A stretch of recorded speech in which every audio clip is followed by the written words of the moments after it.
et bienvenue sur le podcast du blog Nautisme Pratique. Je m'appelle Florian et je suis l'auteur du blog nautismepratique.com, le blog qui va vous aider à découvrir ou redécouvrir le nautisme. Et dans ce podcast numéro 3, je vais vous donner 3 bonnes raisons d'utiliser une cire de protection pour la coque ou le pont de votre bateau.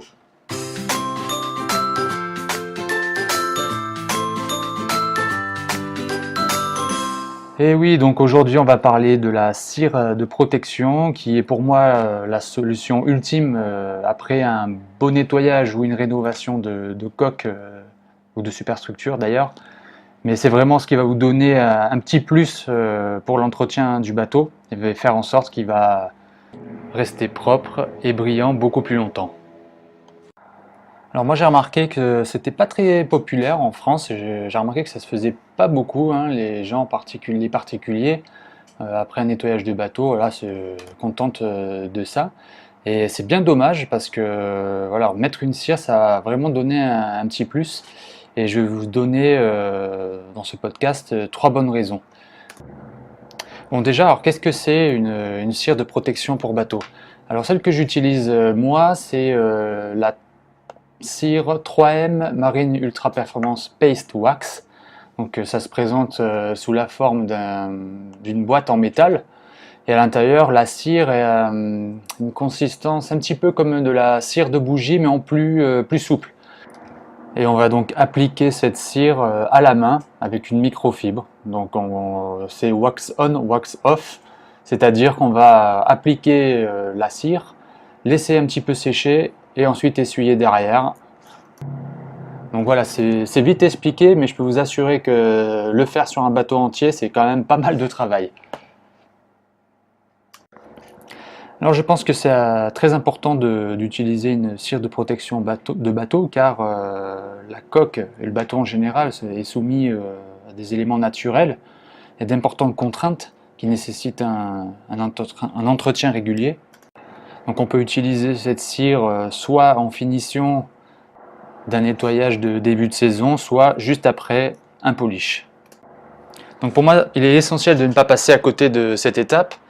Et je vais vous donner ici mes conseils pour que votre bateau conserve son éclat naturel en toutes circonstances.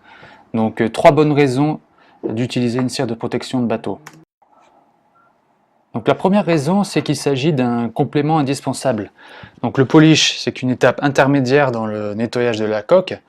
Terminer avec une cire de finition complète de manière très efficace et améliore le brillant de votre bateau. Parce que ça serait quand même assez dommage de passer à côté de ça avec tous les efforts qu'on a fait pour éliminer les différentes traces d'oxydation ou de saleté sur le bateau ou le jaunissement de la coque.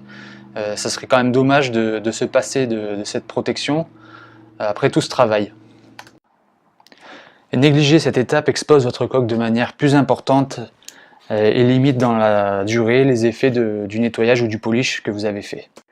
Donc ajouter une étape supplémentaire de cirage en complément du nettoyage ou du polissage du bateau vous permet d'améliorer la longévité et surtout l'éclat de toute la surface de la coque.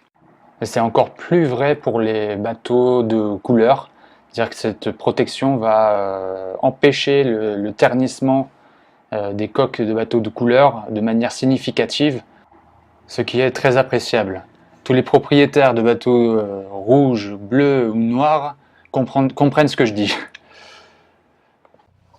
Donc la deuxième raison d'utiliser une cire de protection de bateau, ce sont tous ces bienfaits. Parce que la cire de protection, en fait, rajoute un film de protection contre les UV. Donc ce qui va empêcher le ternissement du gel coat, ce qui dans certaines régions va très très vite. Donc ça va laisser une couche protective contre les UV. Un autre bienfait de la cire de protection est la finition.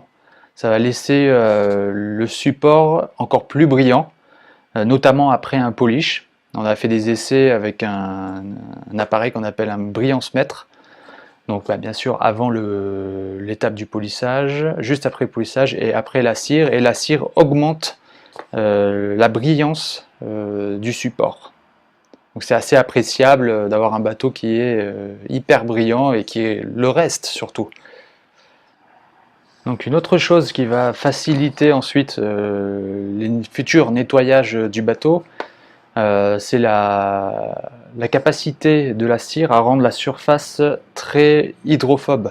Donc ça va laisser une couche totalement imperméable à l'eau, et l'eau lors du nettoyage va déperler.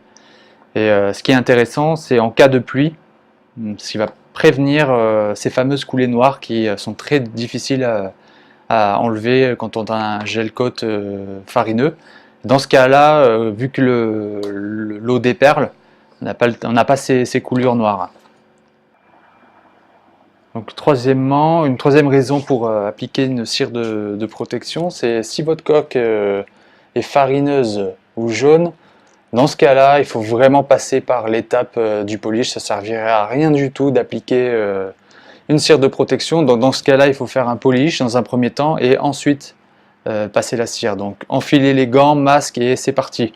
Il faut y aller et ensuite vous pourrez apprécier le résultat. Donc après avoir utilisé un déjaunissant de coque qui élimine les traces jaunes et l'oxydation, on fait les étapes classiques d'un polish, c'est-à-dire dans un premier temps polissage avec un premier produit et ensuite lustrage avec un deuxième produit qui va éliminer les hologrammes et les résidus du polish. Donc à partir de là, et après avoir fait attention de ne pas laisser de restes de polish ou de crème lustrante, ensuite vous pouvez passer la cire de protection. Donc alors comment appliquer la cire de protection bateau sur la coque? Donc, déjà il faut travailler sur une surface qui vient d'être préalablement traitée, comme on vient de le voir, qui est sèche. Donc il faut appliquer la cire à la main à l'aide d'une microfibre, en étant assez généreux quand même. Et donc il faut travailler par section pour pouvoir s'y retrouver plus facilement. Il faut éviter que la cire ne sèche totalement, parce que c'est assez difficile à enlever ensuite, mais il faut quand même lui laisser le temps de s'imprégner sur le support. Donc il faut faire attention à ne pas ce qu'elle sèche totalement avant de frotter avec une autre microfibre bien propre. Donc c'est ça le wax on, wax off. Donc ensuite il faut répéter l'opération section par section sur l'ensemble de la coque. Plusieurs heures sont parfois nécessaires, c'est assez long quand même, mais le jeu en vaut la chandelle franchement. Donc ensuite, avant d'utiliser les produits de cirage, vérifiez bien la composition et la provenance. Comme je vous l'ai déjà dit, moi la cire que j'utilise c'est celle de 3M en peau métallique, qui est très bien, vraiment adaptée pour les bateaux. Donc il est important aussi de porter des gants et un masque pendant ce processus. Donc au final c'est une opération assez facile à faire, c'est juste que c'est assez laborieux, c'est très long, c'est pas un travail très plaisant à faire, surtout en plein soleil l'été. Donc c'est quelque chose qu'il faut faire selon moi au moins 2 fois par an si on n'utilise pas d'autres protections.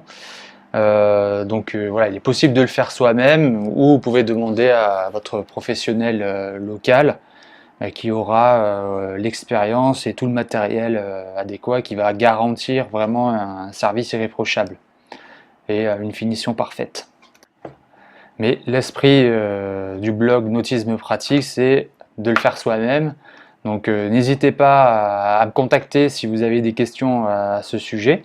Je suis très heureux de vous aider dans votre démarche. Il existe une autre méthode de protection ultime, c'est la protection céramique. Donc c'est une finition qui vient de l'industrie automobile, c'est les nanotechnologies. Donc c'est beaucoup plus technique à mettre en place et ça pourra faire l'objet d'un prochain article ou podcast où je pourrai vous expliquer comment ça fonctionne. Merci d'avoir écouté ce podcast et j'espère vraiment qu'il vous a plu. Si c'est le cas, est-ce que je peux vous demander une petite faveur? Ce serait de laisser un commentaire et une note sur iTunes pour me dire ce que vous en avez pensé. Ça aidera aussi d'autres personnes à découvrir le podcast. Merci et à bientôt.